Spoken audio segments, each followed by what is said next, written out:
How's it going, everybody? Sorry, I had some difficulties getting started up here, but let me get all this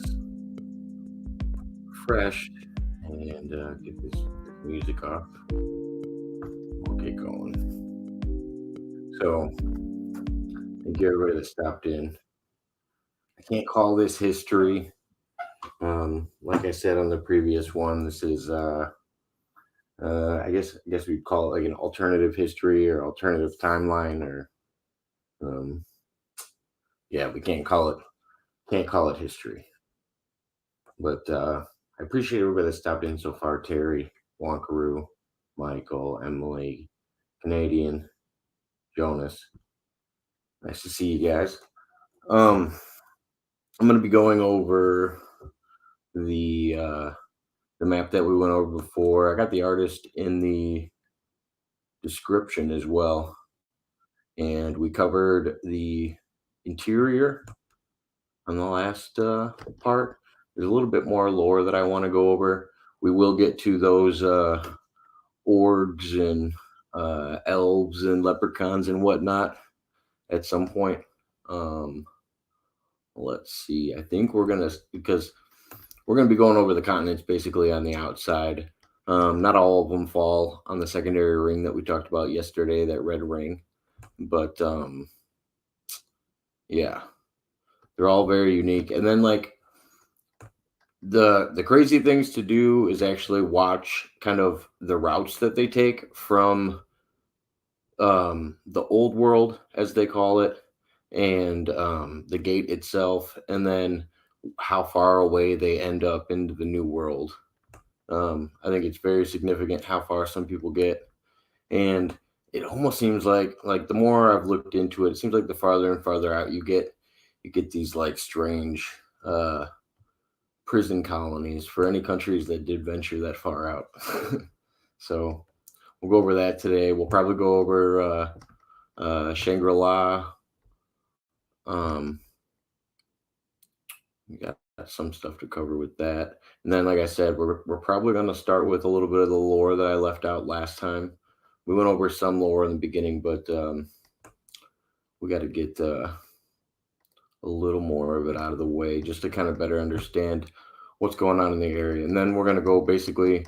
I'll probably go clockwise on the exterior continent, so we'll probably start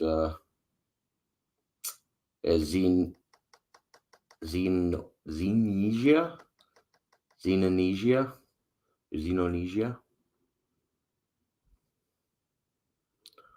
with everybody's favorite topic, the New World Order.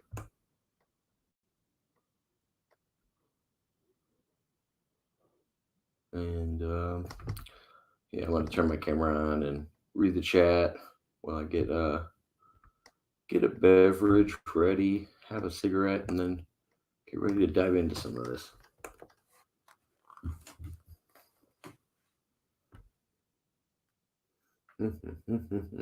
Let's see. I don't even know what I have set up so far. Oh, okay.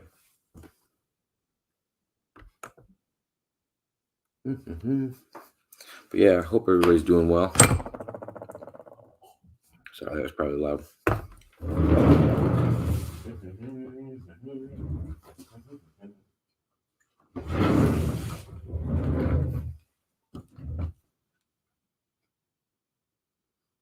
Oh, how was everybody's day? Hopefully well. Oh, a long day today, seems like. And I just had some coffee, so I'm kind of in a weird mood at the moment.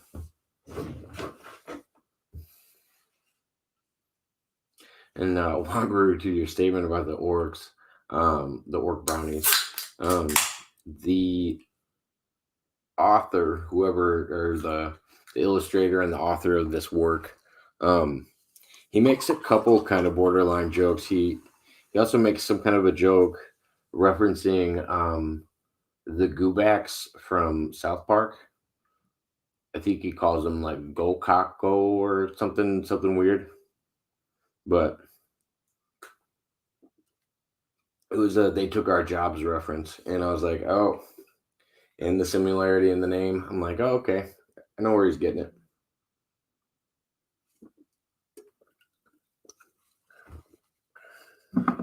That's got to be a Trey Parker thing.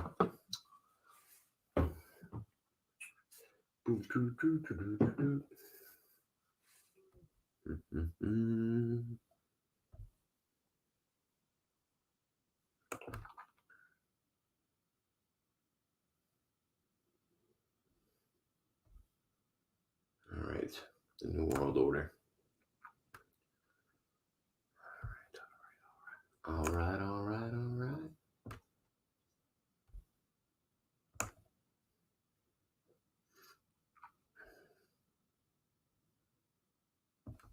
Oh, so this is when this is several centuries after the Black Moon that we learned about, and also the event that opened the gates, as well as Magellan's. Did I get that right? Is it Magellan? I thought it was Magellan. No, I gotta check. But yeah, Magellan's trip, unless I'm yeah, Magellan. And ever since the gates have been open, everybody's picking sides on who thinks they were open for what reason. Some people think it's a bad thing. Some people think it's a good thing. Some people think it's God punishing. Like there's just a split society, just like any other big thing that would happen. Especially if there was any humans around when it happened, we'd be quick to blame. I don't know if we'd necessarily give credit. So I'm assuming this map is supposed to take place in 1830 AD because 380 years since the Black Moon happened, I guess. The one that opened up the gates that they knew about. So just to give a little time frame from the last backstory we went over. Yeah, like I said, I'm gonna have a cigarette real quick and then we'll get into it. We're gonna cover a lot of areas today, so I'm gonna try to read a little faster.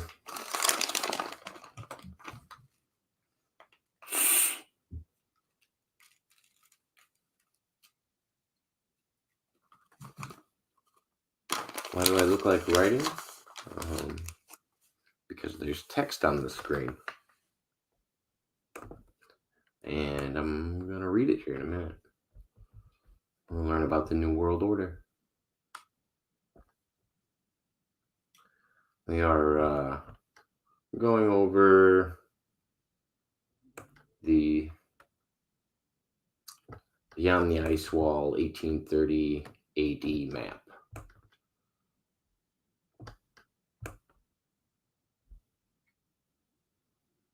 And that's the next thing we're going to read about is the New World Order.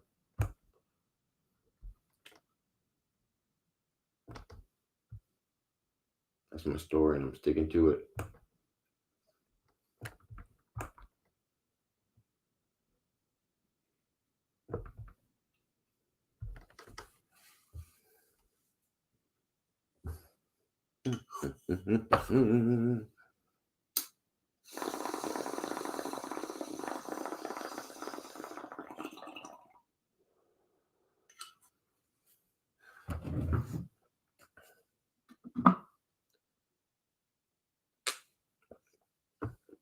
All right, the New World Order. On February 9th of the year 1830 AD, the cosmic disturbance that incited the greatest paradigm paradigm. I know this word, but I can't pronounce it.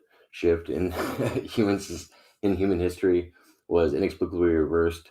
The cold light of the moon shone once again on the world within the ice wall. So the switch happened. It went back from the Black Moon, and it took 300 some years for it to happen. Okay, so I wonder if everybody's stuck now. For the first time in their lives, souls around the world would witness the brilliant glow of the moon cutting through the night sky as alien as a sight for them. The black moon was for their ancestors centuries prior, and with just as much speculation surrounding it. Was there an event just as world shaking as the opening of the gates in store? Was yet another thing. So they were expecting something else to happen, basically, because another big event that had happened, and they had just probably heard about when there was a moon. 300 some years of civilization is a long time to go without having a moon or having a black moon. Um, was yet another world waiting beyond the Montaigne ring, even more vast and full of wonder than Atlas? Or were the gates too close, cutting off the empires of the old world from the riches of the new? Or was this an omen of something else entirely? It would not take long for the truth of the moon to be revealed, but only to a select few. Beams of the moonlight would deliver a message that would only be heard by those its senders intended. Um, sorry. Word would spread through the circuit of circles hidden at the tops of society. Dark truths are whispered about what this actually means, what the black moon was holding, and what the white moon ushers in.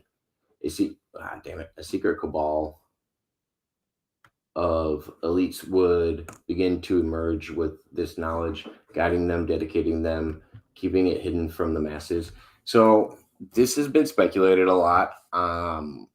They talk about this all the time that after some big event, there was like a lack of knowledge, and there was like a few people that maintained that knowledge and went around in what they're calling the old world and had to spread that knowledge um, to the people deserving of it, and those were the ones that were able to apparently start advanced races all over the planet. But wow, I didn't realize that it tied all that in. Secrets of the Cabal Elite would be into a murder the knowledge dedicated to keeping it hidden from the masses, for humanity has already learned far too much with misinformation dispensing through trusted scholars, respected leaders, and holy men of all creeds. The Illuminati will work to muddy the waters and flood the minds of the masses with whatever lies will keep them satisfied, while they set the stage for the next phase of their master plan and usher in the New World Order. As far as the public goes, most took it as a good sign. A shining white moon is, after all, decidedly less ominous than a great black orb floating in the sky, while the moon turning black did have much to do with the spread of the skiz. Oh, skis. I think my driver says pronounced skis. Skeeks.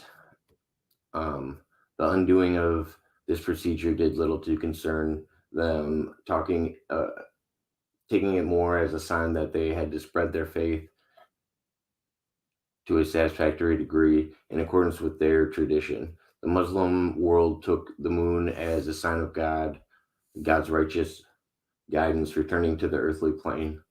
Whether the guidance belonged to the Sunni, the Shia, or the Abadi sects, depending on who you asked.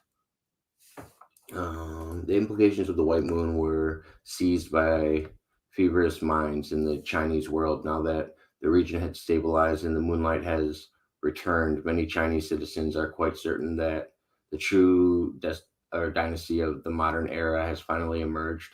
The only problem being that the region is currently divided into three, with the Shun realm being the odd one out in terms of confidence, the moon becoming pale once more.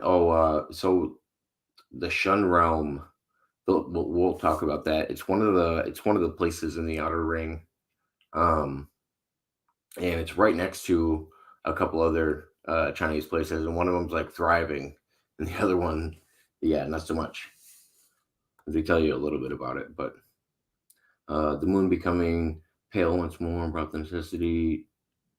necessary shake to the population to incite the first major revolt against their falling government, as it is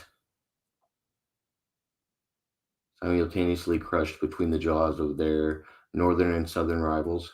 No people or nation would find themselves more emboldened by the moon's reactive uh, reactivation than the French and their return to the moonlight. Coincidence with the dawn, a new regime, a new empire, a new ideology with a Napoleonic head. Oh, and by the way, I had said yesterday who I thought that the gentleman was. I'll show him again down in the bottom left corner. That's Napoleon's son. They talk about the Napoleonic War, and they seem to reference Napoleon a lot. But that's that blonde-headed guy that's drawn in the picture on the main cover is his son. I didn't know if I was going to remember that, so I had to blurt it out as soon as I remembered. With Napoleonic head, a Hovinist mind, a body of loyal citizens, and wings stretched across the two worlds, the French eagle soars under the moonlight. I think that's what the title of this is actually called. The Eagle Soars or something. Eagle's Flight. By the closing decades of the 18th century, competition between great powers of Europe had reached a breaking point. The hierarchy of powers that had taken shape over the past 3 centuries was shattered and reformed, with France reigning supreme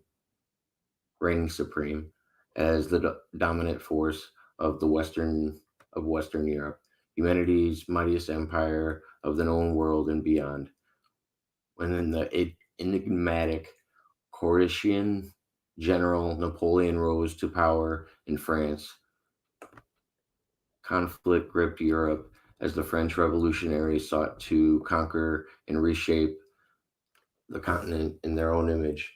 The allied nations of Portugal and the United Kingdom, Russia, and Prussia fought valiantly, but failed to stop the French eagle from taking flight and casting its shadow over the continent.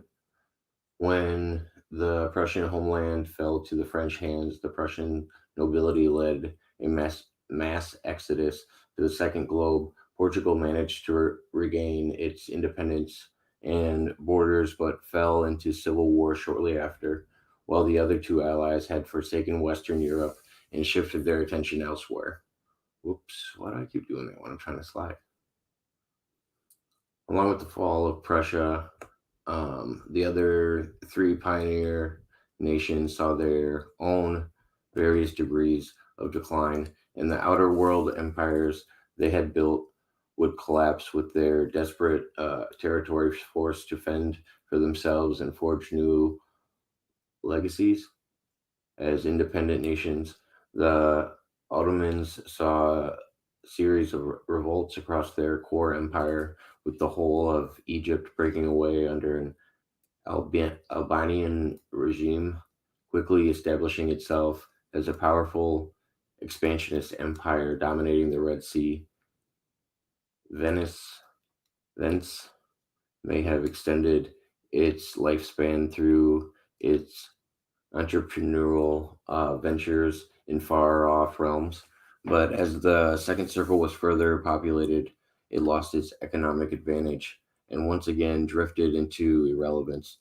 The final nail in the coffin began the absorption of its capital into the Kingdom of Italy following the Napoleonic conquest. The territories of Spain's mighty empire in the Americas eventually grew too large and powerful to remain under the heel of their European overlords and broke away into series rising new world powers, with Spain and colonial base in the known world mostly lost. Their territories in the outer world have followed suit in revolt. So I think you'll see it when we start going over some of them, because I've seen them all. Like when you start going past the gates, and each gate's set up totally different. Which we went over yesterday. Some of them are a lot harder to get through and are very, very dangerous to go through. Like just the I don't know if you wouldn't call it livestock, the monsters in the area. And every single area has something that's deadly, or the people are deadly, the people are savage, or there's just one group and they overpopulate everybody. I think there was one group that was making grenades out of hallucinogenic mushrooms, and they were shooting, or not grenades, cannonballs, and shooting them at other people. It was just wild places to try to go establish any kind of foothold, like past other people. So like just to bring any large amount of a community to this point would be quite hard, because most of the people are trying to block these areas, or pirates in the area. There's pirates everywhere, basically on every single edge of it. The Prussian Empire may have lost its homeland, but its spirit remained unbroken. The monarchy is currently seated on the illusory continent of Zerzura, where mind altering substances fill the air, and to open the mind of its inhabitants uh, to that which dwells behind the veil of reality. With liberated spirits and a new vision for the future, their empire would be reborn as the first true great power of the second ring. Okay. And more people that love their hallucinogens. There's like three, well, I guess one group of people that I was just talking about, they use it as a weapon. So I guess they don't really love it. They just use it to defend themselves. But on the other side of the gate, even greater changes are taking place as the various societies scattered across the second globe are increasingly encroaching upon by the nation of the unknown world. Entire entire civilizations have collapsed, populations displaced, people genocided, and non-human intelligence forced to reshape their way of life to conform with the mechanization of mankind. It's not much better for the settlers, who are forced to confront all manners of bizarre beasts, alien landscapes, and anomalous phenomenon. These factors have and will shape the culture that take root in these lands, making their society fall as alien to the people of Earth as those discoveries by the first explorers of Atlas. So the stuff that are coming into our realm, of course, would be just, or our the old world would be just as uh, shocking to the people of the old world, especially if they didn't know about the new world. It is a world of staggering immensity that no one person could ever hope to fully explore on their own. It's a world where legends are nowhere near as fantastical as the truth that inspired them, where every discovery only leads to more questions and to what lies beyond the horizon. It's a world of wonder, horror, and secret beyond belief, beyond comprehension. It's the world beyond the ice wall. I didn't see that text before. So that's all the lore that we had to go through. So now I want to get to the next part that we will be going to. I mean, is right above the Serpent's Gate. So in context, I mean, it's not anywhere near where we could get off of the United States and go, what is it by? I can't really tell from that. Is that South? It's not South America. That's Europe, right? No, I can't tell. But I was wondering what these islands were the other day. Can't really tell either. But you can actually look, and the author tells you who he thinks owns it, and it's all done by color, and it's according, well, it's not who he thinks owns it, it's who owns it in the story that he wrote. But I'd have to, there's no like key for the colors, so it's when you're reading one of the biographies of one of the lands, then you can go, oh, that's why it's this color, and all the same colors are used for all the same countries all throughout. So like when I was reading things about people of the first gate, it'll say like UK under it, and all the UK ones will be this like weird peach color, I think it is. Yeah, like a, okay, we'll call it salmon. I don't like arguing about colors, but we will start with this area because this is the title that I actually, well, one of the hashtags I have in the video, because this is one of the first areas and regions that I actually found out about in the story, because they have the artist had done just clips of this area and telling about this area before he released everything else. So you get to check out a little bit of everything else when he released the whole thing. He released it in several pieces, though.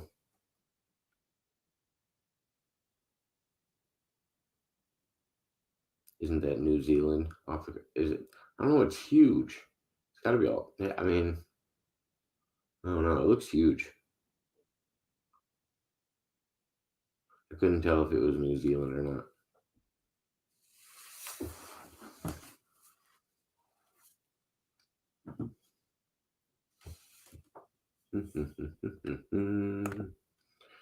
Breaking the action. Read too much again. Gotta have a beverage. Well, yeah, I know the big pale one's Australia, but I didn't know what the other one was. Oh no, the ones that I was really confused about are those. There's a row of pink dots that are, and it's not like, it's like a huge scattered amount. It's not like anything that I recognize or know of.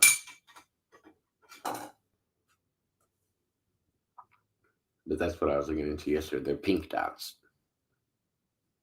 Mm-mm-mm-mm-mm.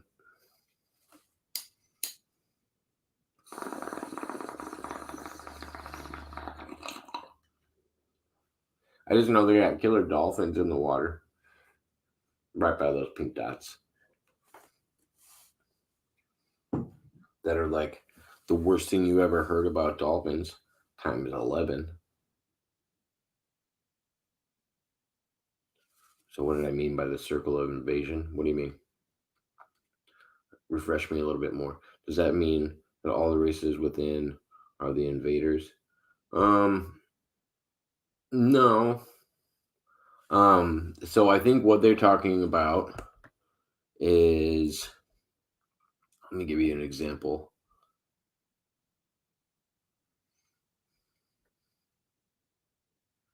If I can get it close enough.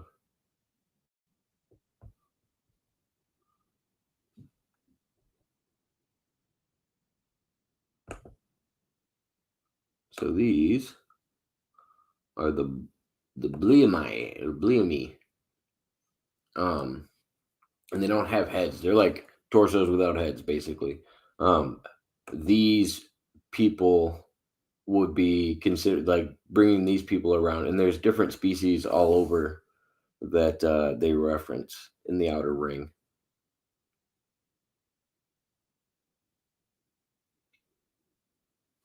Circle of invasion. Let me double check.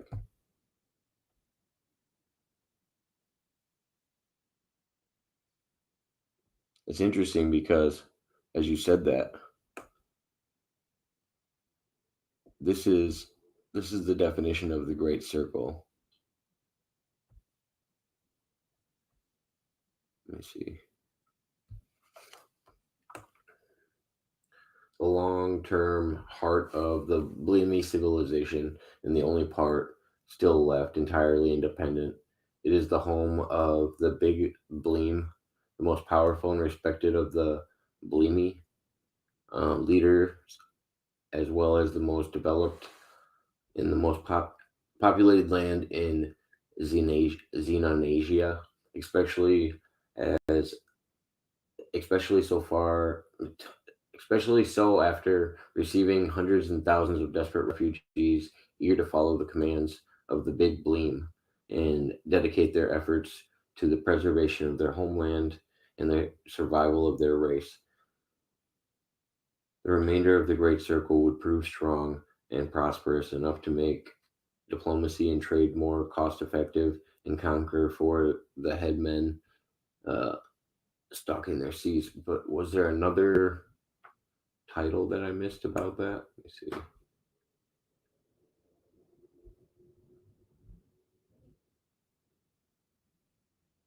Or was it defining the circle, maybe? Mm-hmm. Oh, that's the one we're going to read next. The Circle of Invasion. I think that's what they call, maybe that's what they call this area. Maybe they explain why. I'm not sure.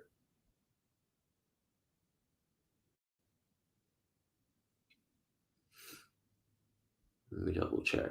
But yeah, I didn't realize that's what you were talking about. But it's interesting because there's like the Circle of Seaform. Maybe that's just the name of the area. There's a lot of Circle of names in here. And this is a pretty savage area. Circle of the Saz, Circle of the Prophet.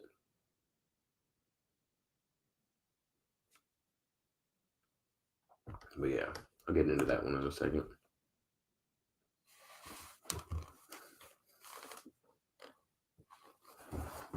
Up and left from there, there's a big uh, paragraph. Yeah, that's the one I'm getting ready to read. It's right under Xenasia, Xenoasia, or Xenasia, Xenon, Xenasia. I don't know. I'm trying my best here. They're not real words, I'm pretty sure. I have enough time with real words.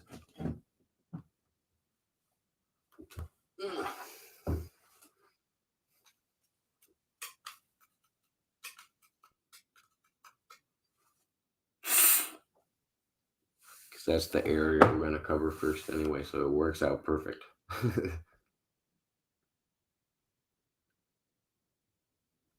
Oh yeah, I'll be off before Aaron comes on. I might not even be able to cover all these areas tonight. I can't be staying up late.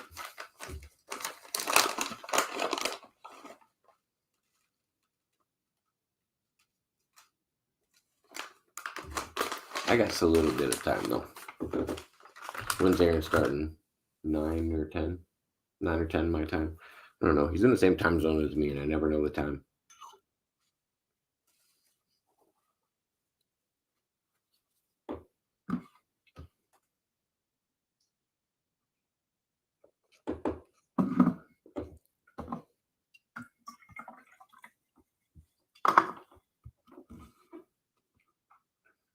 Around 10 or so your time.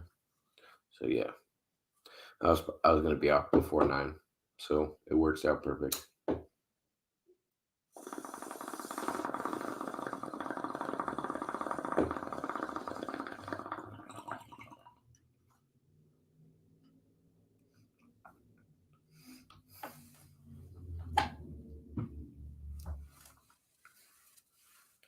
I have the house to myself tonight. I should stay up really late, but I gotta wake up early and drive real far.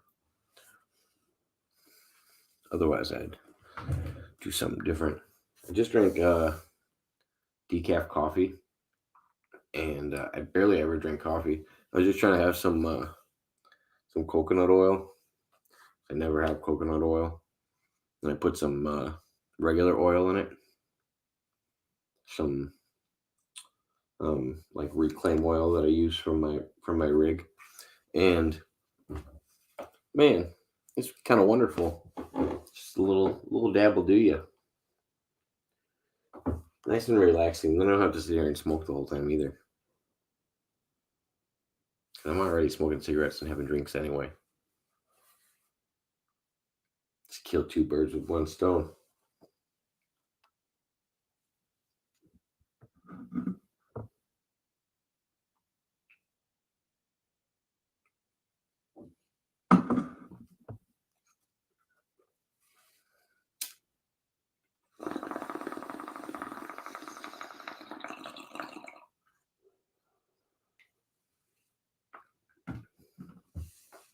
All right.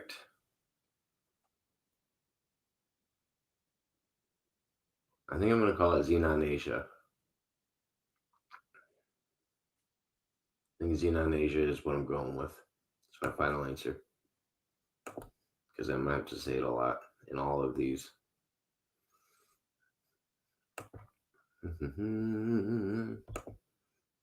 So, Xenon Asia is, like I said, right above the, I think it's the Serpent entrance, right? Yeah, the Serpent's Gate. So, let's get into the people and the beings of Xenon Asia with the Circle of Invasion.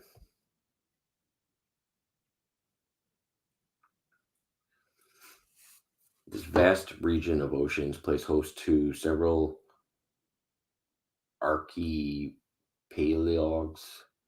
unmarkable size, but notable for the unusual warlike nature, their wildlife in every sphere of life. Xenam, Xenamians, Xenamian animals will rush in an attempt to seize whatever they covet with ferocity. Hold on a second. I gotta adjust so I can read this a little bit better. I'm like staring at my screen way too hard. Oh, I gotta zoom in more. Oops.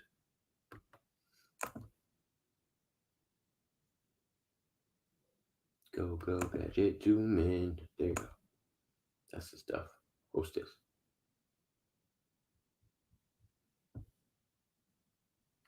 With ferocity, be it resources, mates, or territory, there is very little hesitation or caution and much energy. This draws a strange parallel with the lives of the Xenonesian sapient inhabitants. First came the Lavida, arriving by sail around 1200 BC. Through they spread rapidly without obstacle. What came next was not prosperity but brutality, coveting each other with others' wealth. Island kings waged war on one another. Recently, relentless internal rivalries married every society not at war to such an extent that no head was safe, either from the nose or from the axe, or from the noose or from the axe. Tribesmen turned on tribesmen, families upon families, siblings upon siblings, when strange extraterrestrial beings known as the Svath. Is it? I guess it'd be Svath or Svat. Arrived. It was so extraterrestrials have arrived to meet them, and this is, gosh, you're talking like medieval times. This is a pretty out there timeline. It's interesting. It's very out there. So the extraterrestrials show up.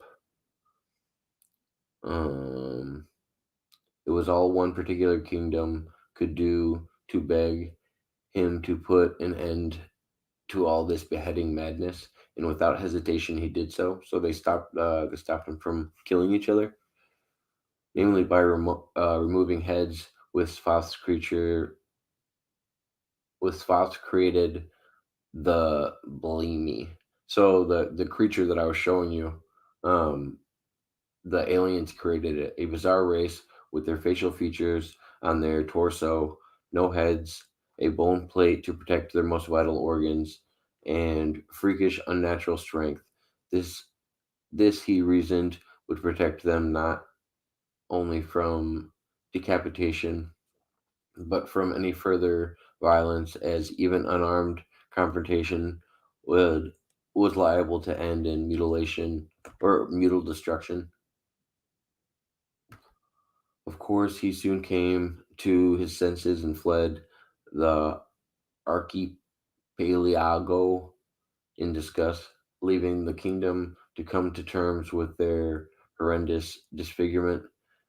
They were surprisingly happy with Svath's handiwork, no longer needing to worry about violence among themselves, but the rest of the normal headmen remained locked in vicious war, and soon the Belimes launched a campaign of systematic genocide that erased every last human with a good head on their shoulders. Within decades, all of the Zenetian-headed population had fled to Aten or Dishipasu, and with that, Zenasia was finally at peace again.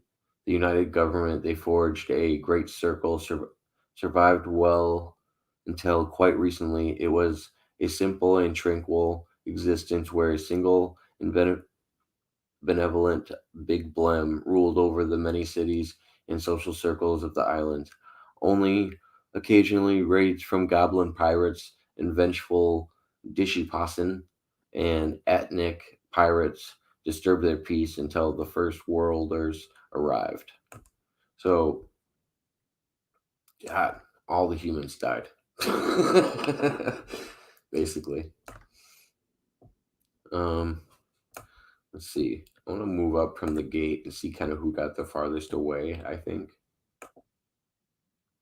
Um, let's see. Where's our where's our serpent gate? Right here. So we went over the great circle, which is right here. What is this creature?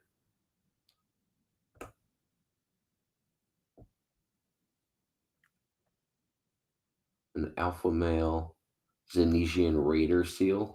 What the hell? These seals travel in sizable groups and are known to wage large scale battles for territory on the beaches of Zenesia. Yeah.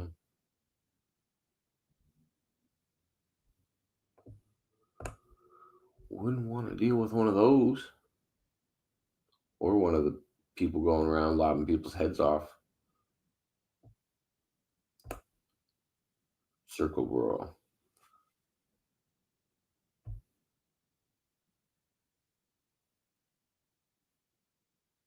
Yeah. Raider seals, um, torso monsters.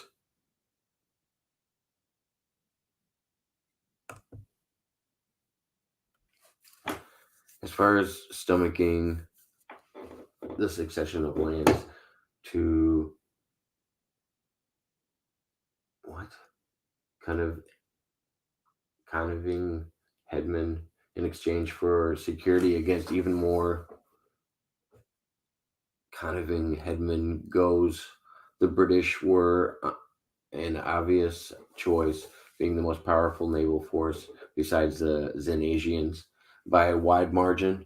And while they did forcibly capture territories in Hashifima, those lands are a veritable safe haven for Balim compared to the atrocities committed by the Japanese. So it doesn't tell you really much about this area at all.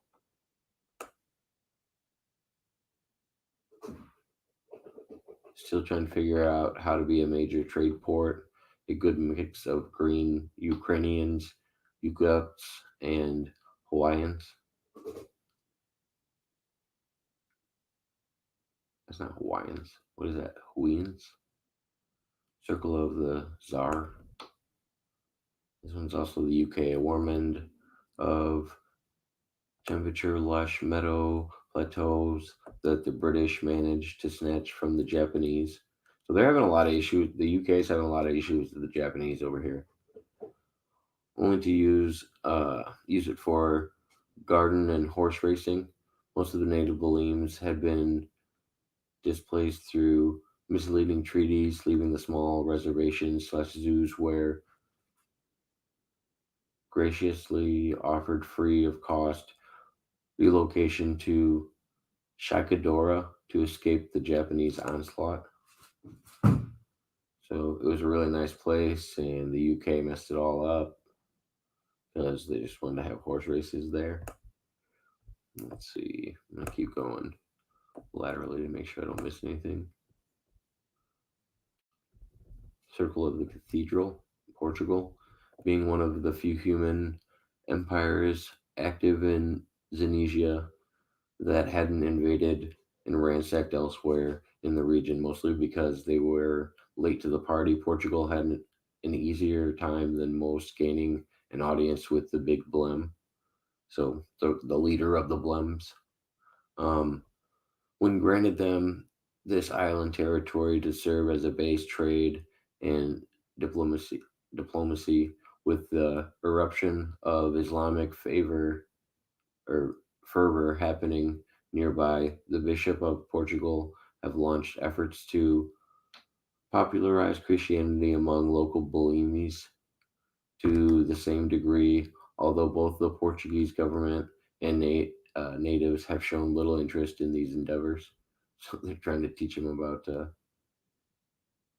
Jesus. That's fun. They would. How far right does this go? Zoom out to check before we're considered in a different territory. Yeah, the dip, whatever, is right next to it. I'm gonna go up a little bit before I go into that one. So, because I think we're about to start getting into like the far away, like where you send like I don't know. They've almost turned them into like war zones, I guess, and just large scale prisons. Ushafima. This is one of the ones that was referenced earlier that I couldn't pronounce. That I'm still probably butchering. But owned by Japan. The site of Japan's calamitous arrival in Xenasia that wiped out or expelled all bullying from this archipelago, as well as most of the native bird species, courtesy of vicious Shiba Inus. So I'm assuming dogs, Shiba Inus. So some kind of dog. It's funny. Um, it is the empire's first and most developed settler colony, recreating their homeland in what is essentially a second Japan on the Sea of the New World, the New World. What the hell is that? A barbaric Balim. It should never have come to this. Jeez, that thing looks crazy. Daf, Dafurosa. I'm saying it like it's German. Dafuros Balims were prepared for invasion after a fall of Hoshifima and put up a formidable fight. Their many shores, leaving Japan with only a Frick victory. The headless humanoids continued to maintain fierce guerrillas in the interior, utilizing any and all tactics to sabotage the Japanese at any turn. Over years of colonial colonial devastation and bloody resistance, most of the Exalta and the Bolimes, Firasex, I don't even know what this means, have either fled or perished, with most of the remaining population being at the hardier Bruta Bolimi because of the state of affairs and their desperate lust for revenge.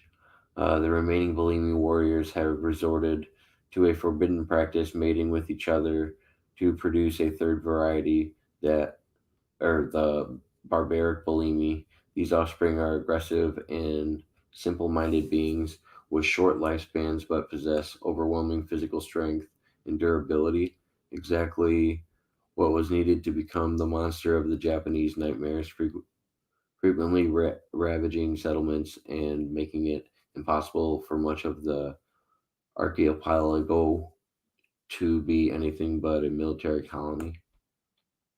So yeah, those guys are destroying everything. I'm assuming it can't be. Yeah, that's Aten.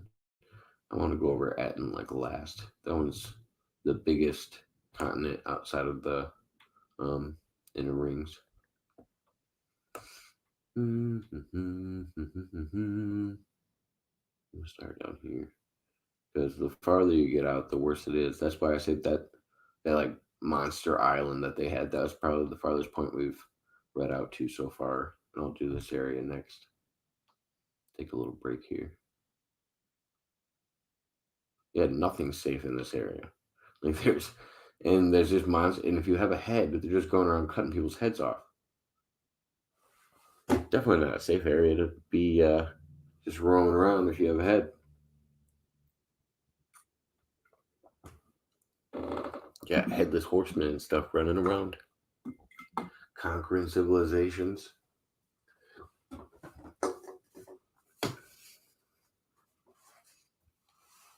This is a really cool map, though.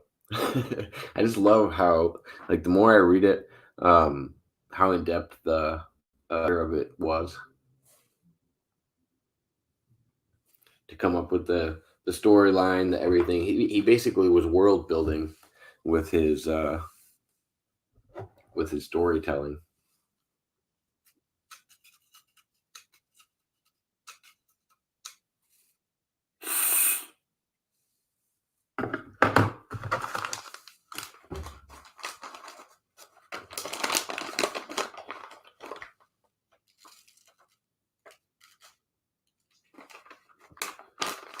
So, like I said, there's probably going to be some graphic stuff. Like the guy's not the most PC person. Um, some of the names for the goblins. I think Wonker made a joke about it not being PC. I didn't create this.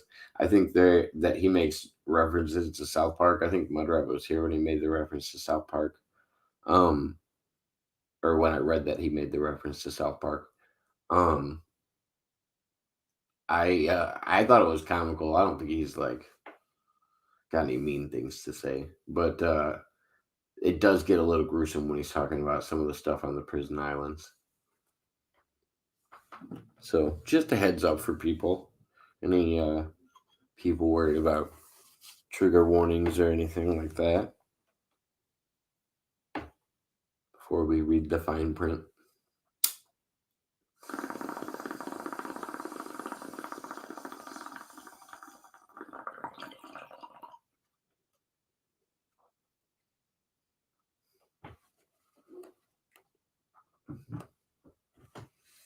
All right.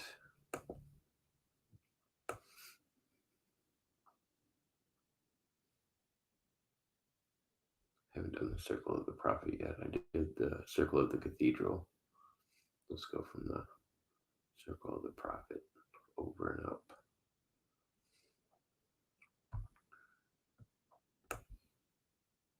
So located right here, if you guys can see my cursor, the site of the first colony in Xenesia that was originally founded by Muslim merchants, mostly hailing from the Afak Sultanate, to operate as a hub of trade in Islamic proselytization. Proselytization? Proselytization? I don't know what that means. I don't know that word. I apologize.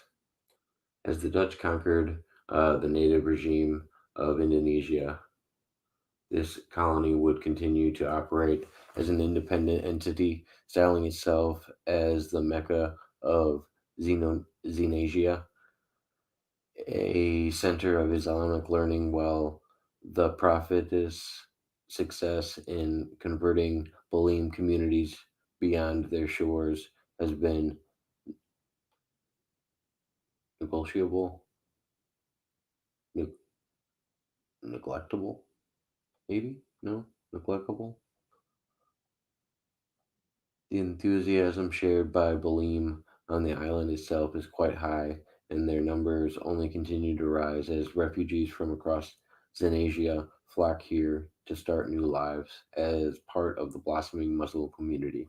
So there is some weird thing going on where they're trying to push they're trying to push a religion on all these headless monsters in different forms. I kind of like this area because it reminds me of the old world. I just see religion getting pushed around a lot. Which one's right and which one's wrong? And trying to, could you imagine trying to create or teach an intelligent species or race of beings religion, or at least that your religion was right and that another one was wrong? Especially at that art, because it sounds like the Muslim religion got in there first and was teaching before the Christians got there. The same system, the Russian Neferabasta, the same system of assimilation applied to Siberian and steppe people works here. Stay in one place, serve in the army, face untold horrors if you write Bleem with anything other than Cyrillic alphabet, and you're fine. Sounds a little intense. Chavarale, Adeic. Each island is the fief of a Batavia bureaucrat who runs it like a strict feudal lord, extracting extradite no ext- extortionate taxes extortionate taxes. Blah, blah, blah, I can't talk. Extracting extortionate taxes and tributes from the locals who work tirelessly, also mostly for company gain. The Lee, the Lee Huno. So that one's down there. The islands above them. Of the many attempts, Vietnamese colonies of Vietnamese colonies, this is the one that stuck. And the leadership back home is bringing it for all the resources, labors, and tax that it is worth. So just sending money back. Wait, where is this? This is somewhere else. I don't know. Maybe this the Korean one is a little bit darker. The Korean Neferabasta. So the counterpart to the Russian Neferabasta, I'm assuming. The Korean script being so easy to learn, Korean food being very appealing to Bolim, and the friendliest of Koreans' drinking culture meant the assimilation didn't need to be forced in most places, but it was definitely the goal. Korea looks like it's got the farthest one away in this region. Um, Large tracts of farmland, uh, manning, manned by the Valim, and Koreans ruled by rotating selection of iron-fisted, hard, hard-hearted, but ultimately practical governors. So they're just getting slave labor out of the Valim. Mimi Hachunumi. So I'm gonna see if there's any other colors that are that color because I don't see them. So the Zazura, I think, is the blue, whatever that means, or those blue ones. The result of a short-lived colonial effort by Siam that had since been cut off from their homeland came under its own dynasty, a very distant accessory to the royal family, uh, and split the island between Thai lords and Balim laborers. Um, the Circle of Seafoam, technically independent, but really a collection of Baleems who had threw away their dignity to grin fake grins and serve rich tourists all day, thus avoiding several far worse fates. Like a tourist island, I guess. Wenkarua Baleem are large, strong, and resilient people capable of laboring intensely for long hours. For some, there is only one obvious conclusion. This horde state set up an operation mostly by Vietnamese, but with European, Korean, and especially Japanese interests behind. It exists for the capture and trade of Balim as slaves, either in marauding incursion to other islands or from the local population. So they just snatch them up and sell them. Yeah. Like I said, the farther out you get, that's where all the crazy stuff happens. There's like no rules, especially if you make it past the gates. The gates seem to be kind of like low key. If you can make it that far, it's kind of surprising. Large islands have so the Gulak, Burma. These are the ones that he made the joke about, the South Park joke about they took their jobs or something. Large islands have a respectable trading post and tropical crop industry, while smaller islands are home to local warlord pirates fighting each other for turf. Both, however, are beholden above all to trade in Balim slaves. So they're they're all involved. it doesn't uh, it doesn't get much better, I'm assuming. Birthplace of the brotherhood between Prussians and Balim with hybrid cultures, hybrid government, and strong mutual respect, the source of most of the Balim diaspora living in the Zerzan Reich. Christ des Nobles, a protectorate of Enheit, where the local Balim maintain their traditional way of life. It is primarily managed the Prussianized Balim of Enheit proper, who are arguably more ascending towards the locals than Enheit Prussians. So they're just stuck in the middle. So they're more open to the Russians or the Prussians than their northern counterparts. The colony was established rather early on an accident, as a lost Russian trade fleet were forced to settle here and adopt local bullying customs to survive. The bullying too would come to adopt many human customs, having been hooked on the luxuries gifted to them from the stranded merchants, wishing to replicate these modern wonders for themselves, leading to the birth of a thriving and unique society that was well established by the time they came back under Russian rule. Oh, not a bad area, I guess. Oops. What else do we have? I think that might be it in this area. Did I cover everything? Yeah.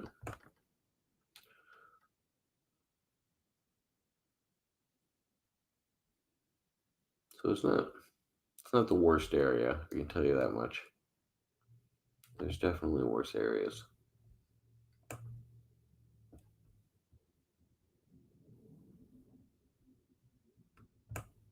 Take another break before I start this one though.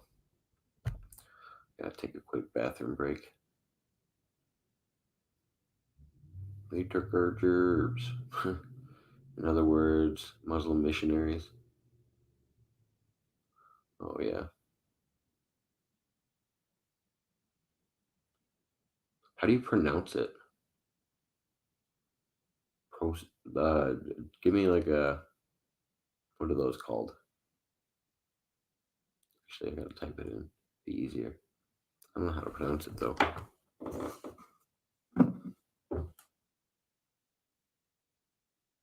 Proselytization. Proselytization. I like seeing it more there. It's distracting seeing it on that map.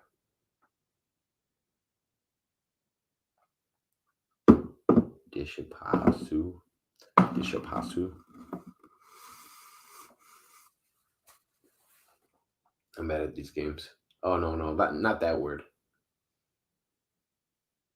That's not what I was talking about. I was talking about proselytization. Proselytization. I don't know if I was saying it right. But yeah, I'm gonna take a bathroom break and then we'll get to this next part, this next area of continents, of islands.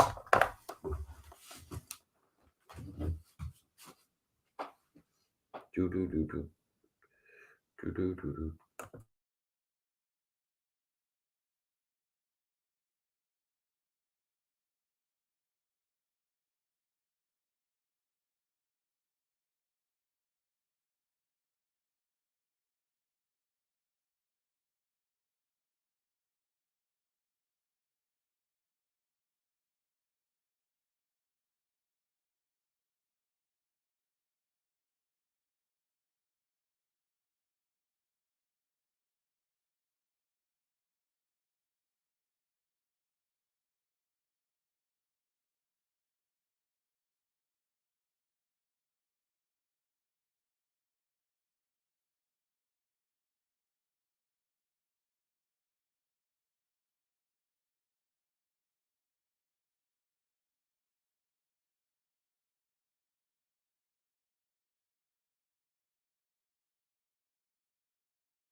Yeah, I'm having trouble with the pronunciation of it.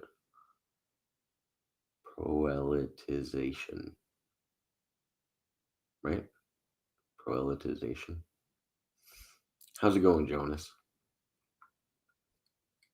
Hope you're doing well. Oh, got a youngin'.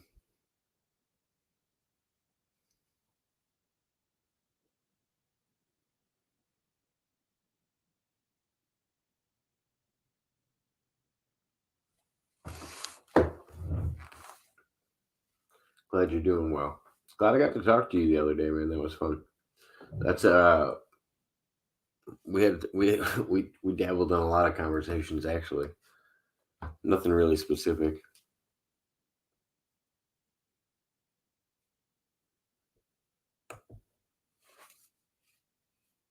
Oh no, I get you. You're always moving around doing something.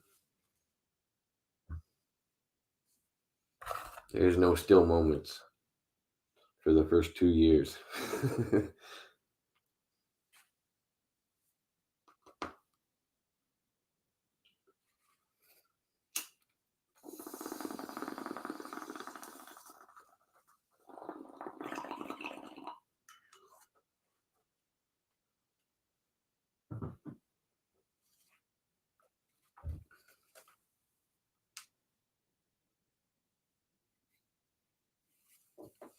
Proof the Illuminati exists.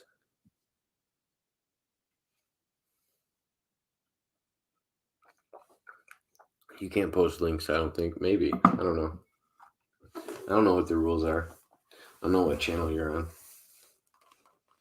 My old channel probably has a lot more restrictions than my new channel does. It just depends. I my first one I had like Nightbot on it. I think it's still on there.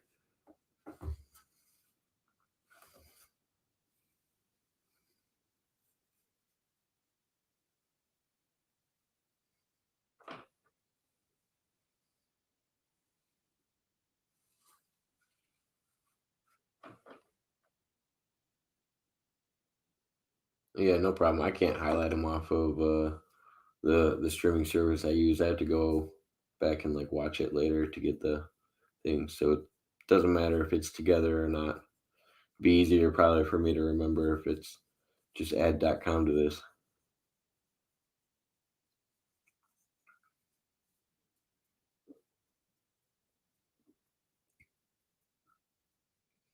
The Deep State Encyclopedia. All right. What I was actually trying to reach out to a guest that I had on recently. I don't know how to get a hold of her. Um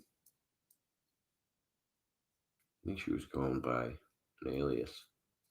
So I gotta do some research. But her and Mud Rabbit both had these maps one time when they were talking on a live. And she had one behind her and I didn't know what it was. It was something that had to do with the Great Filter, and I wanted to see one of those and go through one of those. So I don't understand them. I think it'd be cool to do this every once in a while. I actually like going. I found, oh man, there's so many maps that I want to go through now after seeing these.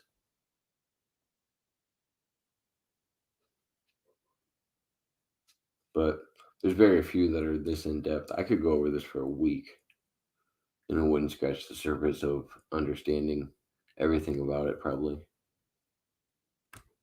This is a smaller area.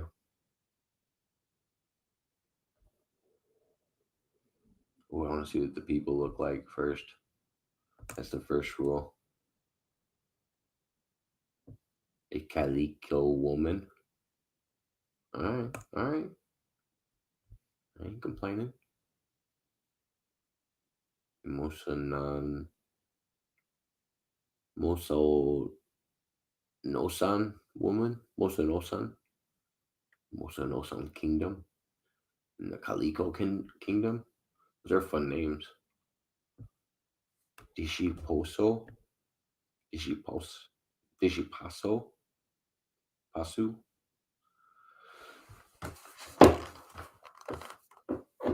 The phantom gorilla. At every turn, there can be found what can be described as hazards, uh, fortification, and booby traps. I don't think I changed. I know I don't think I changed it. My bad.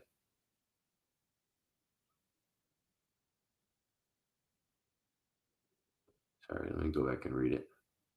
I don't know if it just showed that or not.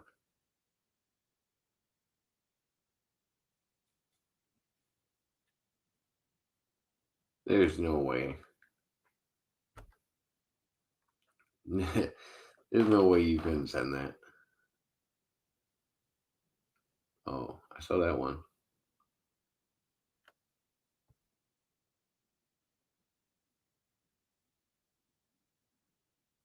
You stuck babysitting? Oh, nothing wrong with that. Sorry, I didn't see that earlier, Emily. Hope you're doing well. Hope the kid's not a brat.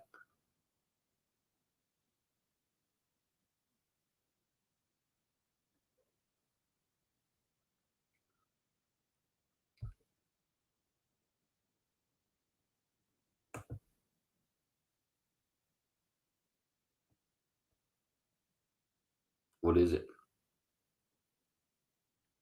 It proves the Illuminati exists. Is that what you said? Not a secure site.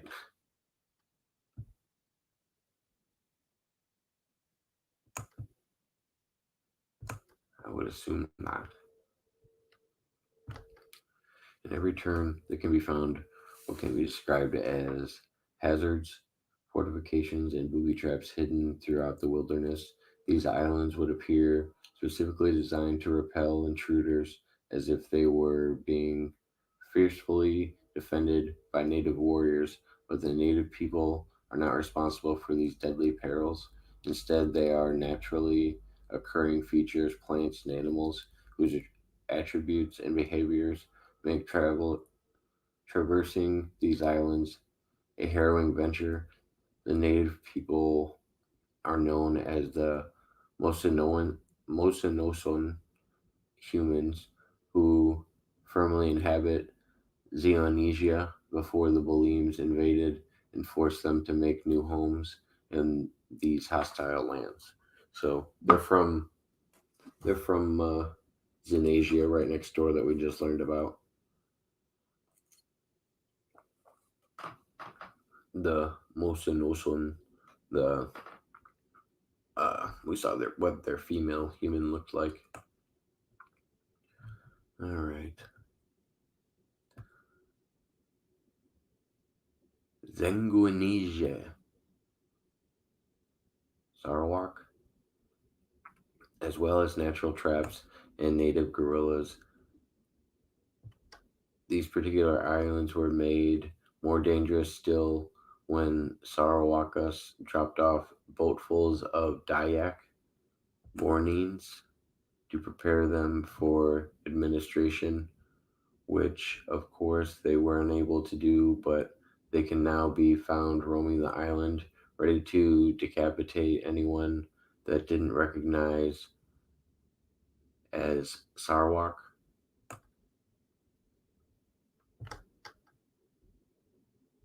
Casanovio, this post Venetian nation, is a lucrative source of ruthless competition and politically non aligned privateers that can be bought by all manner of power in the region. So they're a bunch of people that can be bought out with money. So interesting group. The Isla de Saint Mado from owned by Portugal.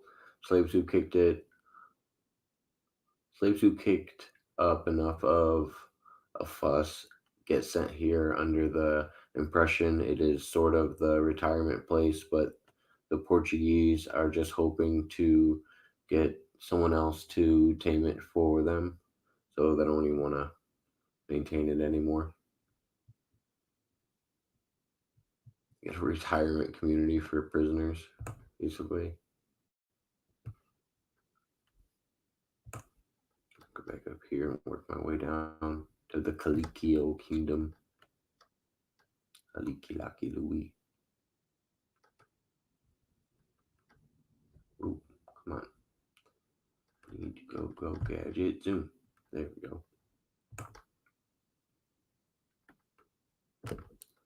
Descendants of stranded Spaniards creolized with the native Masunosan, who were forced to fend for themselves and build new societies on the treacherous terrain. Currently divided into an array of rival kingdoms based out of former Spanish port towns, slowly expanding their domains to the surrounding tribal village in competition with each other, the rising native kingdoms to the south. So the Musasano people, I assume, are most of the kingdoms below here. The successors of native tribal federations who collapsed under Spanish invasion and disease, rebounding to invade colonial the colonial settlements, driving out or assimilating the foreign people and adopting their technologies. Various Manasano tribes, an independent Manasano kingdom that it doesn't say anything about these guys specifically, just various tribes. It doesn't even mention any of the tribes. How far did I go down on the other side? I got to Portugal. Make sure I didn't miss anything. I think, yeah, I got everything. An independent Manasano kingdom that rose to power after natives overran. Sorry, can't see it either.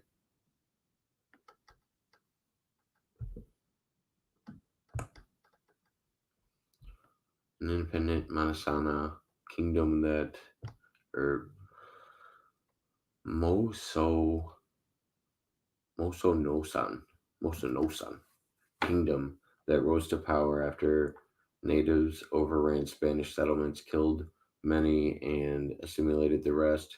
They managed to ward off further colonization while knitting the island under a single monarchy that, or uniting the island under a single monarchy. The kingdom remained highly isolation, isolationist, aside from raiding their neighbors for riches and slaves. One notable detour from, gosh, their isolationist tendencies came in, sorry, the 1780s. I can't read it from here. Keep backing up instead of scrolling down. I apologize. In the 1780s, when the group of Indonesian Islamic missionaries showed up, and the few who weren't killed managed to charm the kings and marry into the aristocracy, aristocracy, sorry, resulting in the introduction of the Kawi script and injecting of Islamic tradition into their native faith. I gotta find a better way to read these. It hurts my eyes almost. I feel like I'm squinting too hard. A pair of prison colonies, one male, one female. This is the Gemini Prime, owned by the UK. This pink one right here. I got my mouse on the wrong spot, but it's right here. The public, one male, one female, dedicated those criminals that the British government wanted to remove from the public eye, but had no particular desire to punish. The female island is inhabited mainly by suffragette types, suffragist types, and the male only by discredited politicians, the subjects of scandal, and the like. So, just like a federal prison for men and women. The New West Timor, ADEIC. There's another area like that I learned about in the last area in Zenasia or Xenonasia. No matter how hostile the environment, nothing could stop the ADEIC when they heard that there were four cash crops to be found here, three of them unique: sandalwood, candle nuts, wine nuts, and gum nuts. All right, interesting.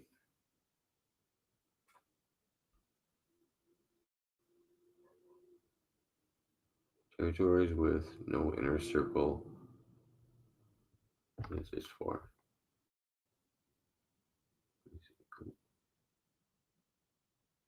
Oh,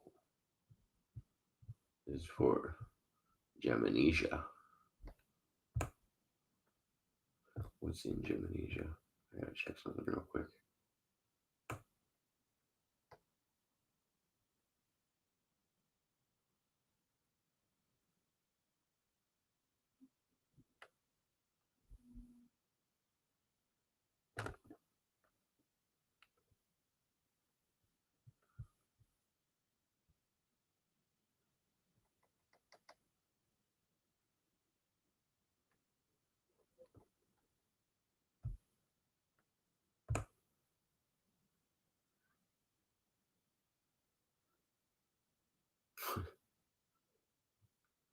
It's the Haudu. How these monsters are wild.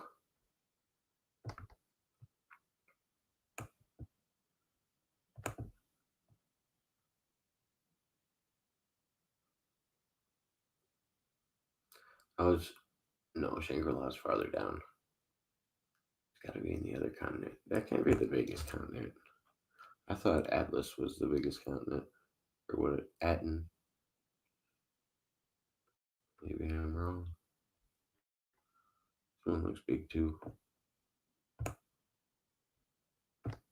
with a lot of open space.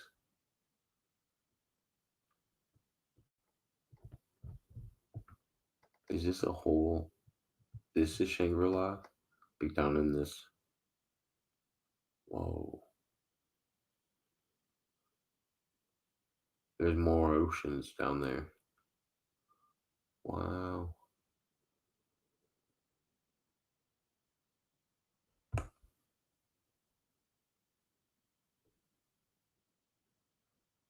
That's a wild area. I want to know about this. What the? And they got those headless people and a couple of the others that we had seen in the.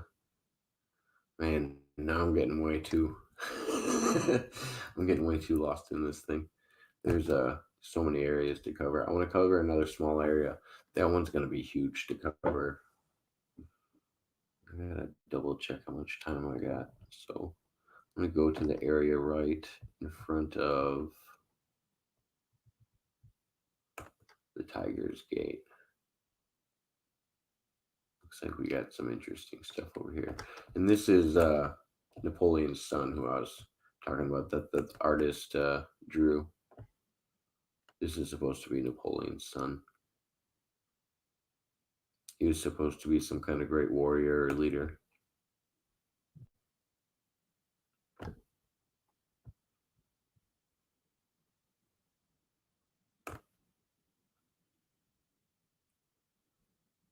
I do want to know about the areas right here.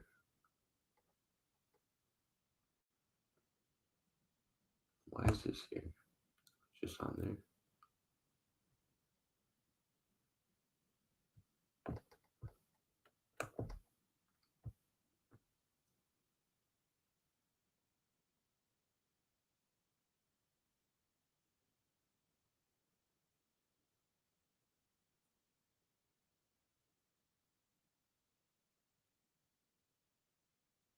Is that what that was? Freemasonry stuff? I didn't get to see it.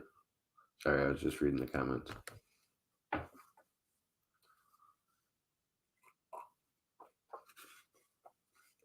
I thought he was gonna mess with me. See, you can't see the link I sent. Illuminati. I thought it was gonna be a joke. I thought it would have been a good setup.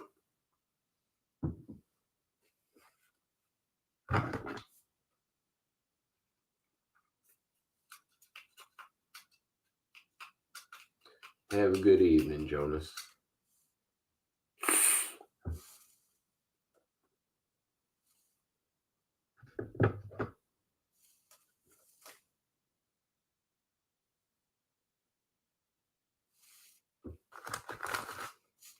It's one of those things that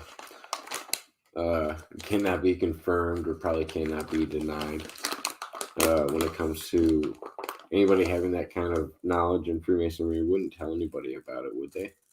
Like, I don't know. I feel like that's kind of stuff that doesn't get out, especially with high-level Masons.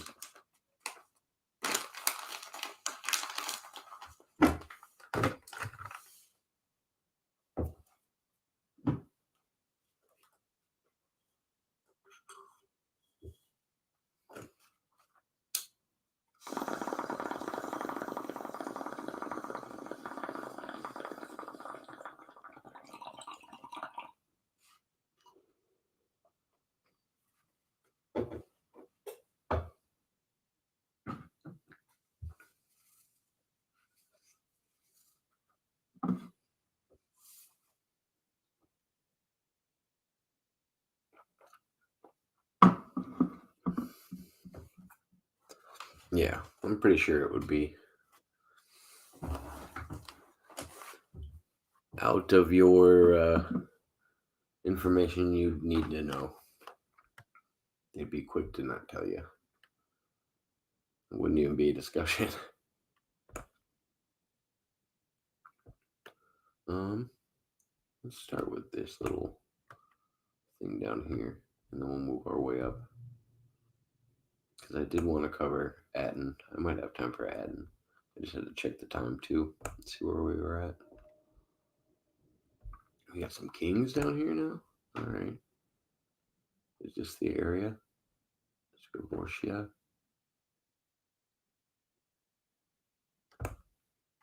Let's start with the Kunlun Sea. The slow burn. Something on these islands, be it natural or supernatural, causes all processes to slow down. Matters burn slower, plants grow slower, even the wind feels sluggish and wet. And the natives themselves have adapted to this slowness in a way as their metabolisms slowed, similarly to the local fauna, and their lifespans increased with the oldest amongst them reaching 150 years. Well, yeah, I can zoom this more. Sorry.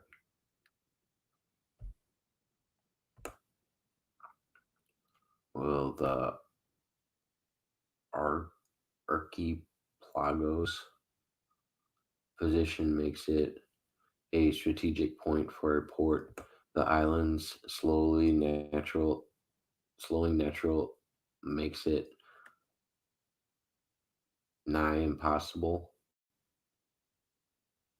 for outsiders to settle. To the merchant ports are largely managed by the locals. Are these supposed to be the native Kunalunians? Kunalian. Kuna-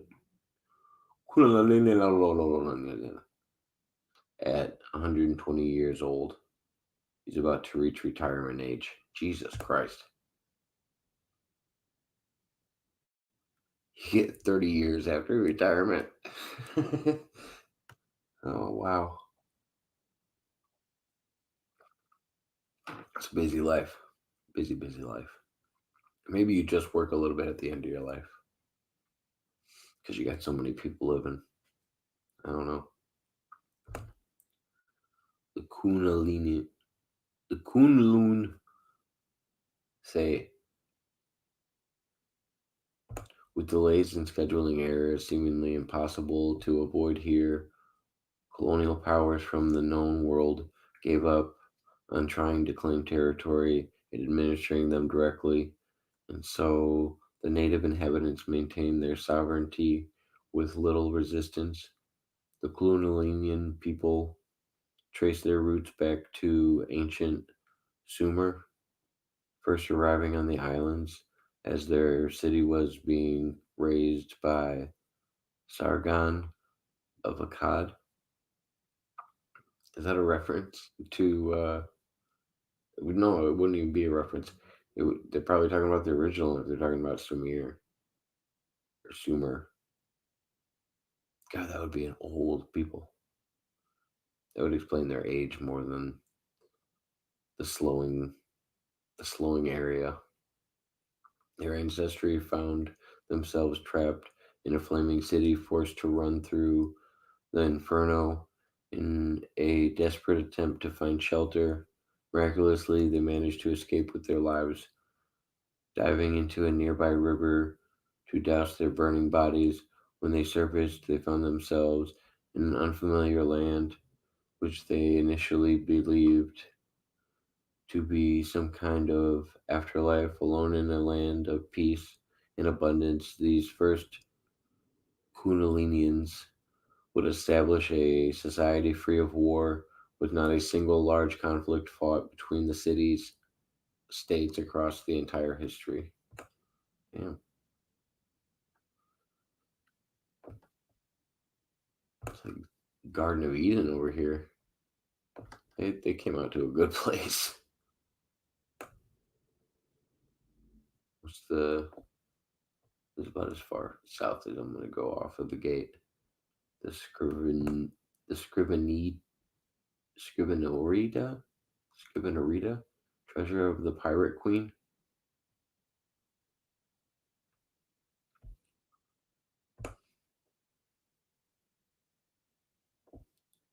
With Atlas reputation for bizarre natural phenomenon prevailing in each of its regions. The pirate explorers of the Great Cantonese Confederacy first assumed that this archi- archipelago's quirk was simply the formation of strange geometric landforms with small, with many small mes- mesa and sudden changes in elevation.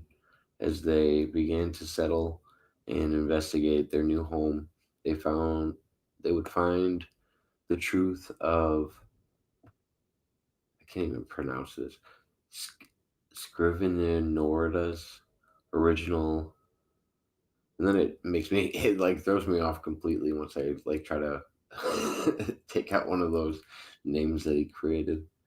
Scrivenoritas. Scr- Scriven Scrivenoratus origins defies any natural explanation. When exploring the caves, they would find an unending network of catacombs full of strange artifacts and alien machinery extending thousands of meters beneath the ocean steps and encompassing the entire archipelago.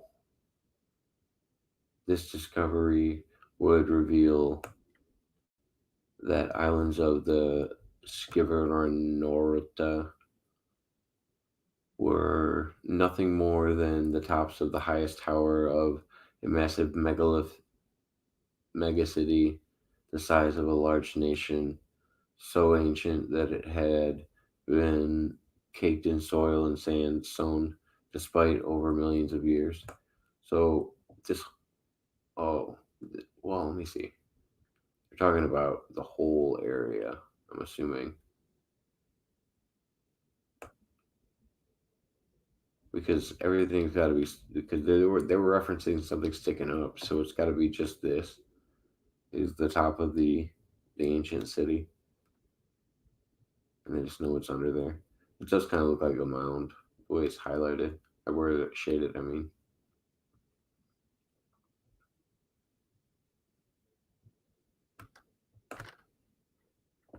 this is a very interesting attire that they sport. Empressy. I'm glad they have the pronunciation here. Empressy. An empire ruled exclusively by a line of female monarchs. Nice. Or priestesses.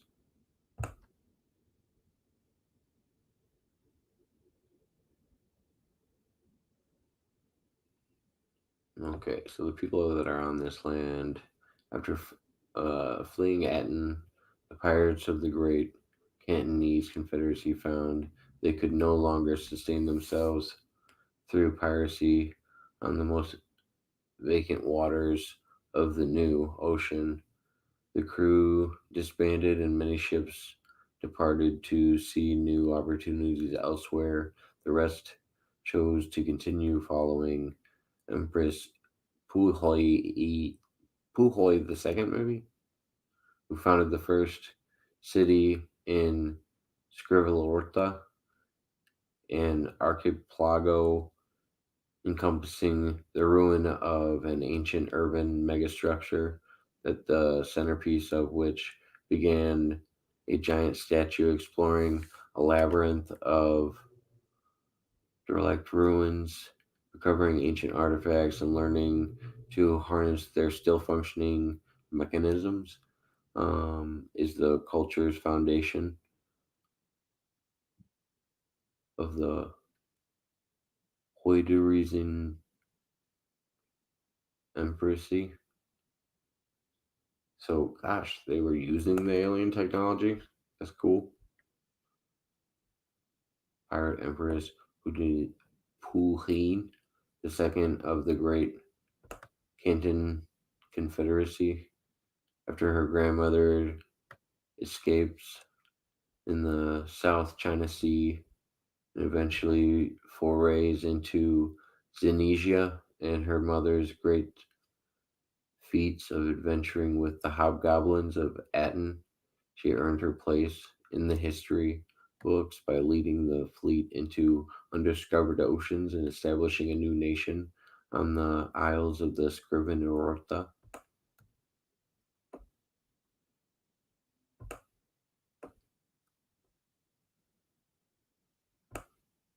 All right, check one more.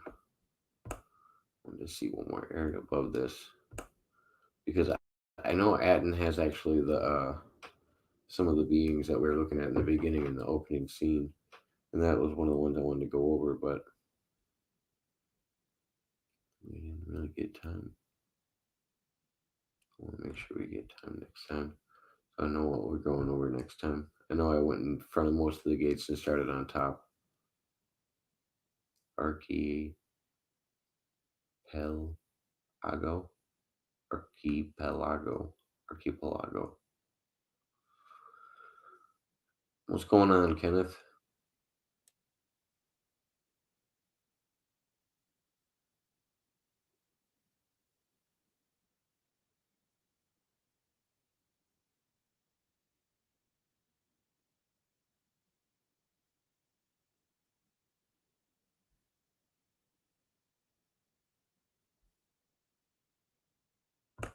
I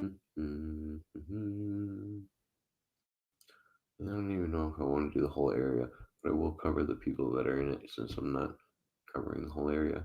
So I'm gonna go down next time from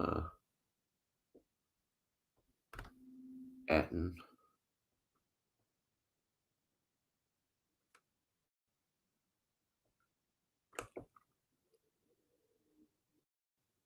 Actually, what time am I in? Anyway, I got 10 minutes left anyway.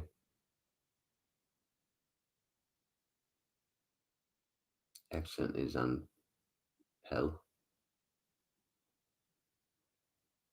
Archipelago. Pilago. Ilago. Plantigo. Baby, why don't we go? Yeah, I have no idea. I butcher that word every time they say it, and I know they're going to say it on every single one I go to. Alarmians. Those. That's the one I'm sitting on now. Probably want to check that one out. I don't have time. I got time to gibby gab for a minute. But I did want to read these because these are the people of the Etten that they were talking about on the shores of, well, not on the shores, on one of the gates.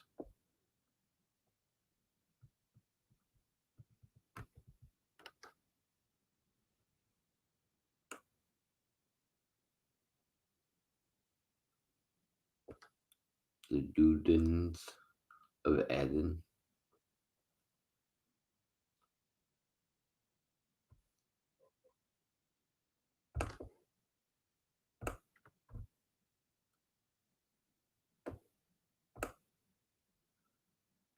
We got the Orc Brownies.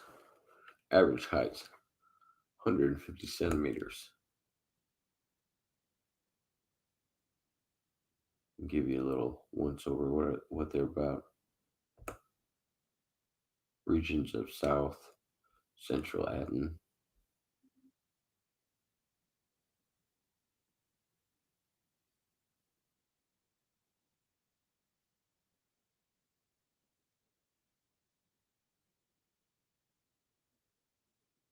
Farming. Something.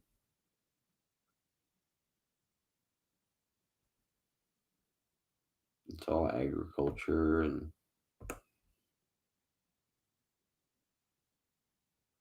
farming.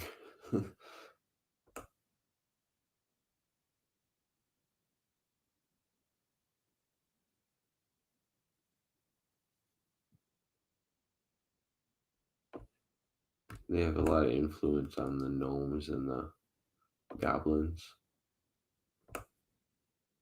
Leprechaun, average height 90 centimeters. It's Not very tall.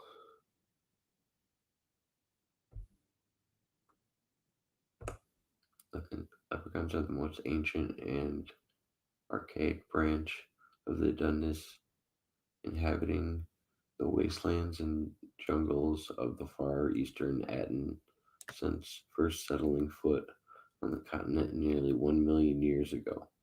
All of the Aten species have proven to be the most isolationist and resistant to change. Well, yeah, you tell me they're hard to find too,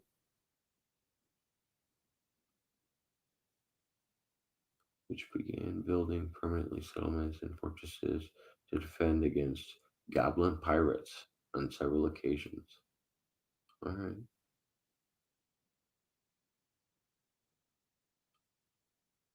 Cultivate crops, herd animals, plunder from goblin ships, allowing them to grow into the first true leprechaun kingdom.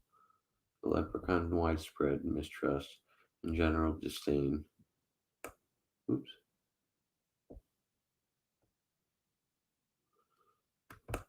Yeah, they're the OGs.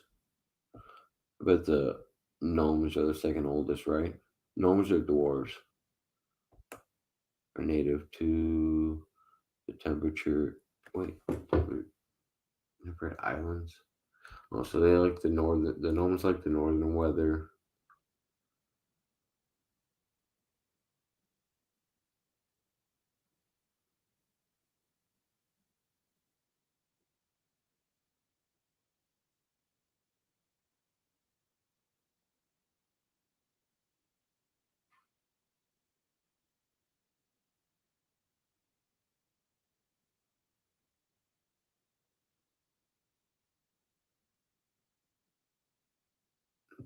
The dwarf definition might not be appropriate. I didn't. I didn't realize that because the other ones were all made out to be like races of people, and that one not so much. It's a little deeper. Like, oh, these ones are they're described as an accident.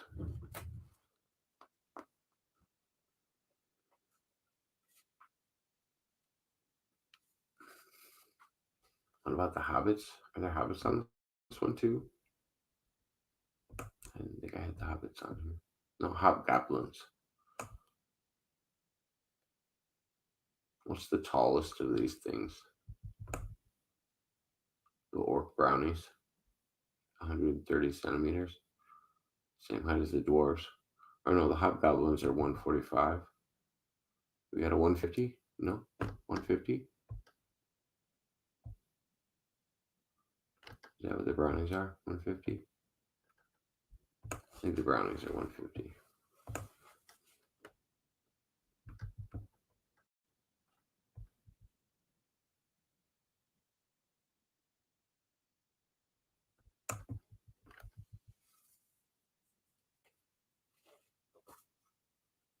Mm-mm-mm-mm.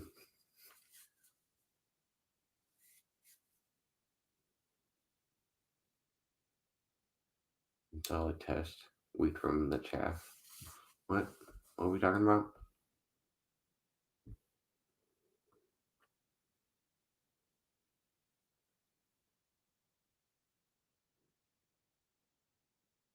I think it's all a test of who loves truth.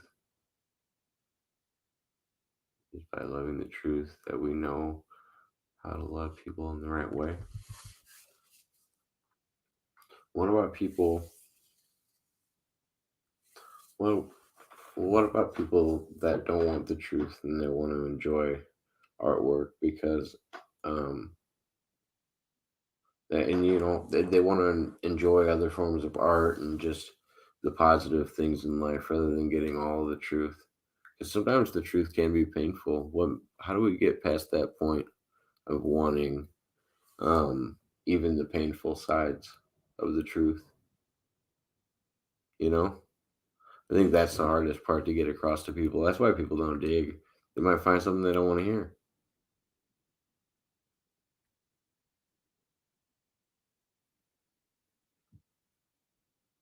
Yeah, or he just uses, you know, he could be Canadian.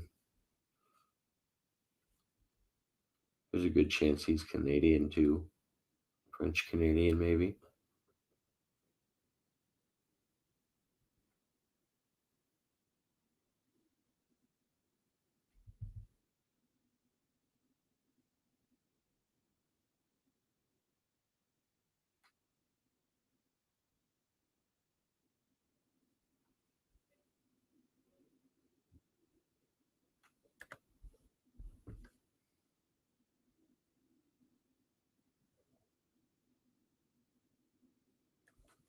Not French Canadian.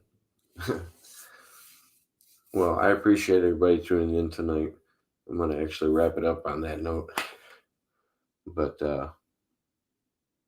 yeah, I'm gonna have to do more of these soon just to cover the outer rim.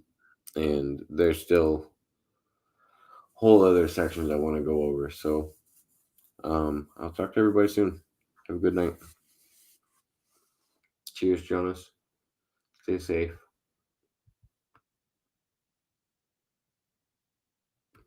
And yeah, everybody have a good evening.